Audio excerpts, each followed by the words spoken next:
Kusudi kubwa la Mungu kumtuma Yesu Kristo kuja hapa duniani ilikuwa tu sio kutusamehe dhambi zetu, bali ilikuwa ni kufanya uumbaji mpya wa mara ya pili.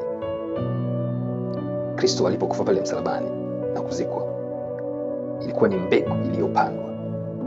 Kwa ile mbegu ya zamani ilikufa, ambayo ilikuwa ni nafsi na mishi, na alipofufuka ilikuwa ni mbegu mpya ambayo ilichipua, ambayo ilikuwa ni roho ya uzima, na ile mbegu ilizalisha uumbaji mpya, ilizalisha kiumbe kipya ambapo ni watu pamoja na ile ecosystem nzima ambayo Mungu aliumba kwa mara ya kwanza. Kwa hiyo akaja akaitengeneza tena mara ya pili.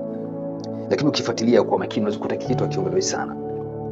Na ukisoma katika Biblia kuna maandiko yanasema ya kwamba kama mambo ambayo Yesu alikamilisha yangeandikwa, hakuna kitabu ambacho kingeweza kubeba hayo mambo. Unadhani ni yale mambo ambayo alifanya kabla msalaba? Hapana, ni yale mambo ambayo alizalisha baada ya kufufuka.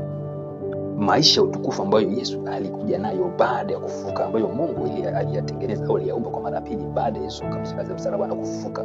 Maisha utukufu ambayo tulikuwa tuishi sasa hivi na milele. Lakini kwa bahati mbaya haya maisha utukufu hatuongelei sana katika bado hayajulikani sana katika sehemu zetu za ibada au waamini. Kwa hiyo nitaendelea kuelezea haya maisha utukufu ambayo kila muamini ambao ni kanisa anatakiwa aishi kuanzia sasa.